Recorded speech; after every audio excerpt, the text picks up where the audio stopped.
Newsnight Yes. indicated that their position hasn't changed. Yes. Everything he said pointed to something different, apart from our position hasn't changed. No, he says that they have not received the official writing in connection with Raymond, the responses. Raymond, you've done research for a very long time, and sometimes you can actually listen to a person, and that's how come you used argument. So we say that any argument that has logical strength, is an argument whose premises, if true, will support the conclusion.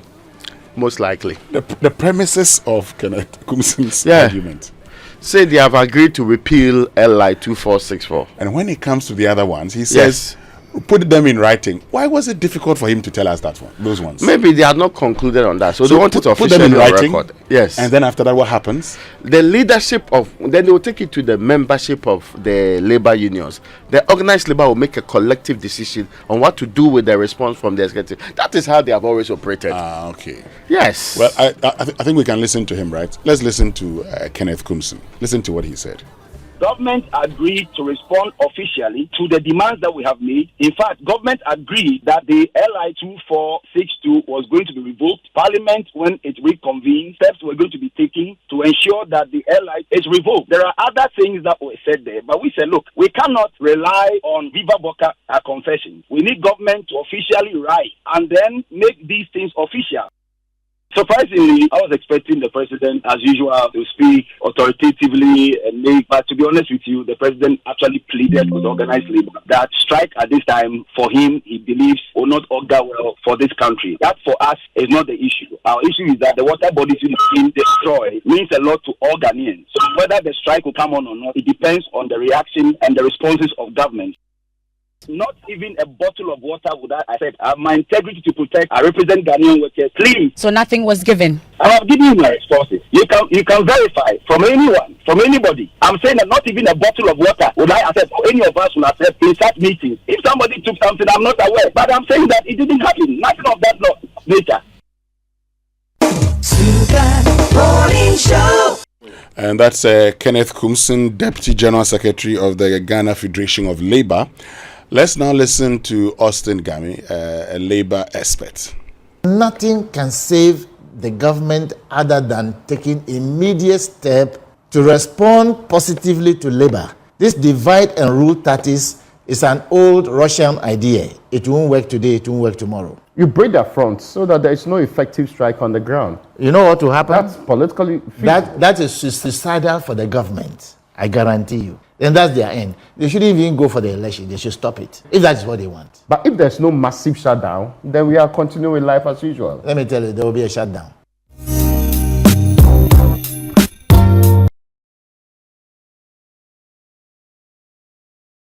So that's interesting. That was Austin Gami speaking to you, Raymond, on Upfront last night. But it's interesting. I mean, I wonder what the strategy is. You hear Angel Carbonu saying that he had no idea there was even a meeting. He didn't hear anything about it until it was talked about in the media. We can give them the benefit of the doubt. Government says, I called leaders. No problem. They are insisting, give us your written responses. We will take it back to the group. The group will make a decision on all of these and whether or not it meets the deadline we gave on September 11. And we didn't hear from you on September 30th. We came to declare within the period. Indeed, the only difficulty, because I had gotten the impression from them that they were not going to listen to anything except implementation. But they say they also took a subsequent decision that they will engage government whenever they are available. So, yes, within the period. It is what happens when they go to meet. And again, within that frame of organized labor, they are very distinguished professionals. They are people with unimpeachable integrity. So, I'm not saying everybody in there, I'm saying there are people with unimpeachable integrity.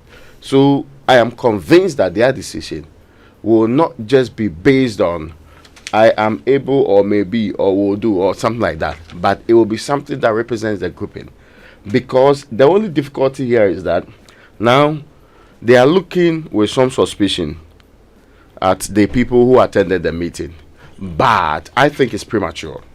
They should just wait, get responses. Then the grouping will take a decision on it. What are we going to do going forward? Are we sticking to the 10th? The only problem is that if they are not getting any concrete responses, concrete response will mean that evidence on the ground is what they provided, because you gave specific things that ought to be done. You're not getting those responses, and yet you decide to call off the strike. It will now come to validate the suspicions previously raised. So they are in a tight corner.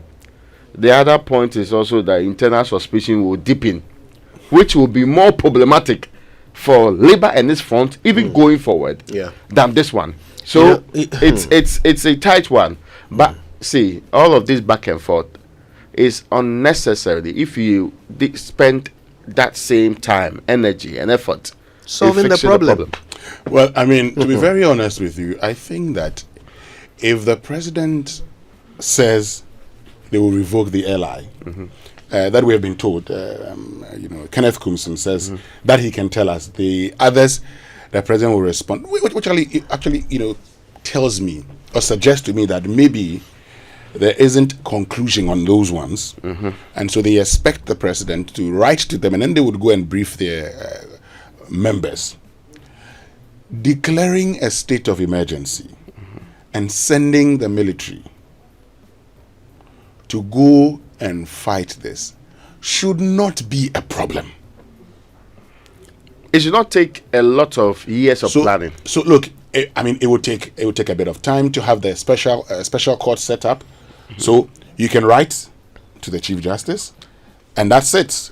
Yeah.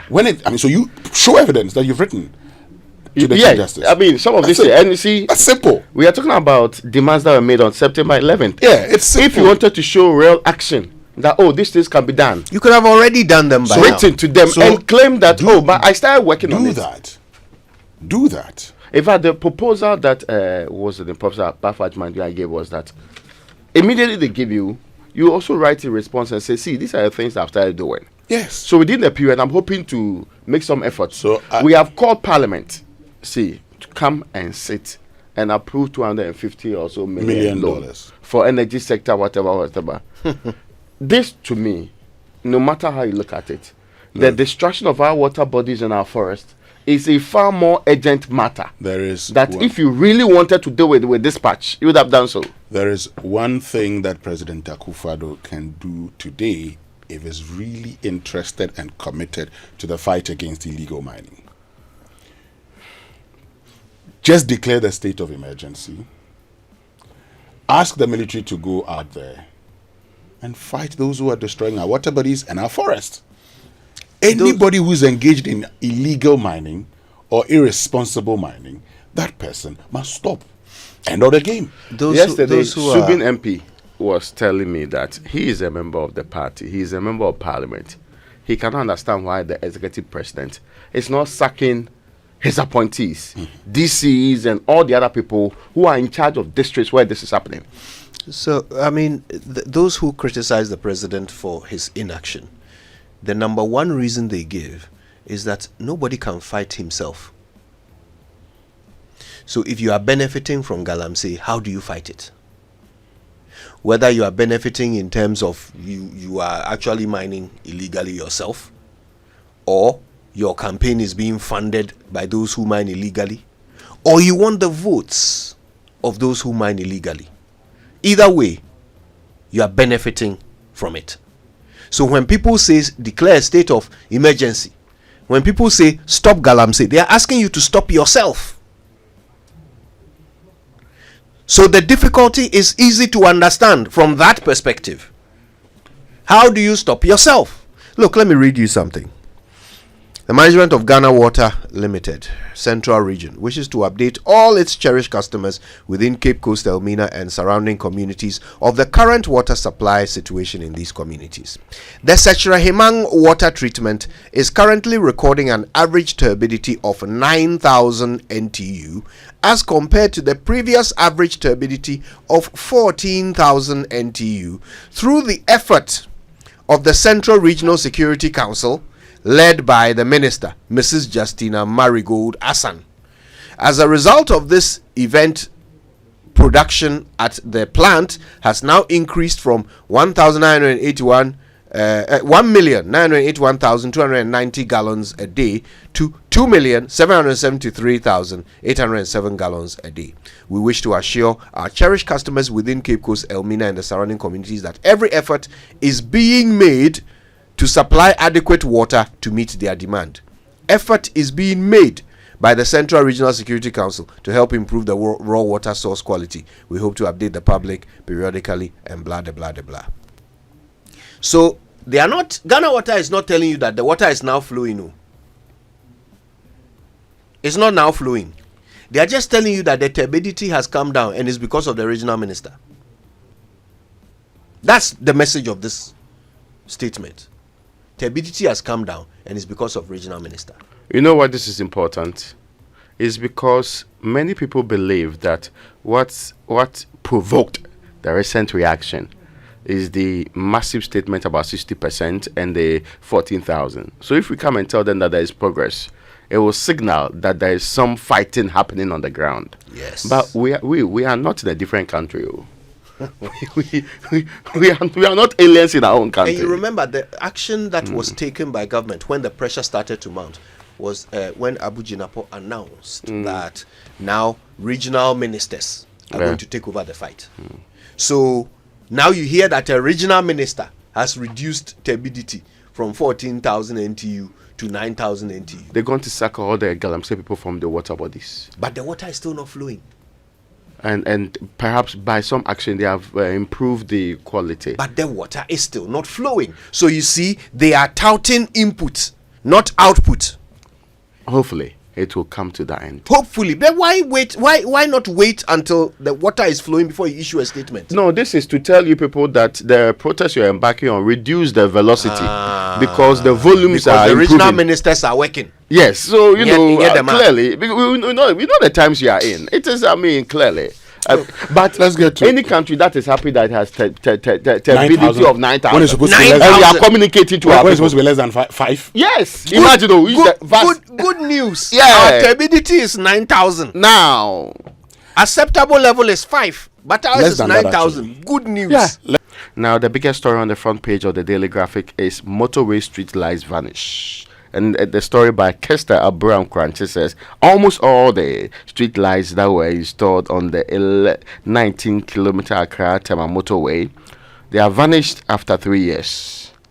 The team from Daily Graphic went there and observed that many of the street lights and poles installed in 2021 along the stretch have disappeared, while the few remaining poles are damaged. The disappearance of the street lights has left authorities struggling to explain their whereabouts. In fact, they say despite numerous public institutions involved in the project, none could provide the reasons for the missing street lights, with the Ghana Highway Authority, the Ministry of Roads and Highways, and the Ministry of Energy pointing fingers at each other in that triangle. So yeah, it could be you. Go to this other institution. So up to now, even though the street lights are not there, they cannot, do so. So that is the story from the Daily Guide. I just hope that somebody will come and explain that, because we are going to extend it to 10 lane and we have started work on that. That is why we have removed the street light so that we can quickly work on it. But even that will be preposterous. To expect people to use that particular stretch with all the difficulties on it and do so at night. And the motorway at night is such a terrible road to be on. Even for experts who know the number of potholes or where to swerve and where to move. Look, in this country, sometimes, I don't know what's wrong with us. I ask, what sort of blood runs through us? Because you know that this is a highway where you need light to actually assist people in driving. Mm-hmm. Well, now the other story here: Eurobond investors forgive Ghana 5 billion. More like we took from them, but Eurobond investors forgive Ghana $5 billion debt. I did not hear you say hooray. But why should I celebrate the fact that you borrowed money, couldn't pay, and asked for forgiveness? You have made other people to worse off. $5 billion worth. There are Ghanaians who actually had been buying Eurobonds. I know some of them. That's true. And so those Ghanaians have been made worse off. Including the comedian Michael Blackson. Yeah. Who did not really understand it. Yes. Investment choices very well. So, I mean, of course, that's aside the point that he lost money, which is substantive. That's it. Yeah. Anyway, so, well, it's part of our debt exchange program. One of the, if you like, one of the worst financial problems we've had in our history. But that's just because somebody took a decision not to run to the appropriate institution at At the right time. And so we waited. We're a proud nation, and that pride led us to where we are today. That today, Ghana becomes the example of how not to manage an economy. Is that the kind of country we want? Our pride and our political, overzealousness has led to a situation where people's parents have died. People have lost. I mean, they have lost the opportunity to get treatment for critical illnesses because of the decision that this government failed to make on time. And yesterday, we were a bit shocked at how people were responding to the news that Nana Bidietu Asante was not well, and we thought, have some compassion. But when you see the responses on social media to our call for compassion, you realize that, look, people have run out of patience. And these are because of decisions you made. We gave you a responsibility, and you sat around and said, we are a proud nation, we won't go to IMF today, we won't go tomorrow. Look at where we are today. And you see, Kojo, I yesterday when we were making that comment, I just use this to make a point. I sit at different places to listen to the views of people, and I know how Ghanaians feel. That's true. Look, I know how Ghanaians feel. People are not happy. At all. And when I talked about, Kojo, you and I, we discussed, when I said that the economy was going to crash in 2021, at the time the government was trying to pass the e-levy. Yeah. I said that knowing, I am not the manager of the economy, but I said that knowing that there was no way we were going to get 6.9 billion from e-levy.